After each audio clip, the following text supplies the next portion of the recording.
చచ్చిపోయిన బలి త్యాగాలు ప్రాణ త్యాగాలు చేశాను ఈ తెలంగాణ కోసం. ఎందుకు? నువ్వు ఇచ్చిన మాటను వెనుకకు తీసుకున్నందుకు. సో 2000 మంది ప్రాణాలు బలి తీసుకున్నావు సోనియా గాంధీ. నీ వల్ల నువ్వు అనౌన్స్ చేసి మళ్ళా వెనుకకు తీసుకుంటే కృష్ణాచారి మన శ్రీకాంతాచారి అక్కడ శరీరం మీద గ్యాస్ ను నబోసుకొని కాలి సచ్చిండు. సోనియా గాంధీ ఆ రోజు డిసెంబర్ 23 నాడు వాపస్ తీసుకుంటే శ్రీకాంతాచారి కాలి చచ్చిపోయిండు. కానిస్టేబుల్ కిష్టయ్య కాల్చుకొని చచ్చిండు. ఇట్లా ఎంతో మంది 2000 మంది పిల్లలు చచ్చిపోయడానికి కారణం ఈ కాంగ్రెస్ పార్టీ కాదా అని అడుగుతున్నా. నువ్వు ఈరోజు కాంగ్రెస్ పార్టీ వల్ల వచ్చిందంటావు. అక్కడ మన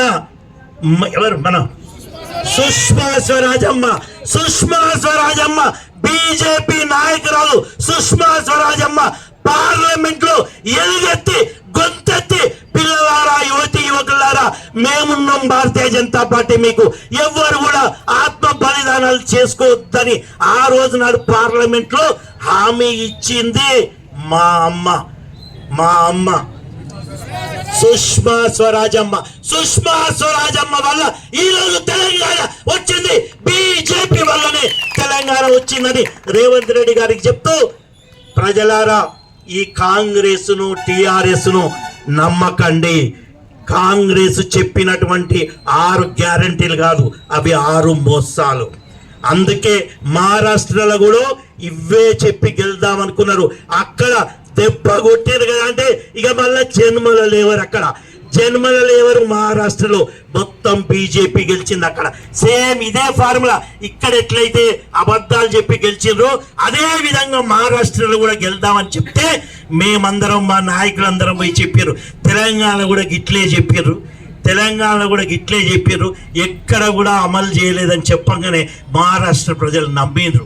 ఎందుకంటే ఒక్కసారి మోసం చేస్తావు, కర్ణాటకలో మోసం చేసినావు, రెండోసారి తెలంగాణలో మోసం చేసినావు, ఇక మూడోసారి ప్రజలు మోసపోరు కదా.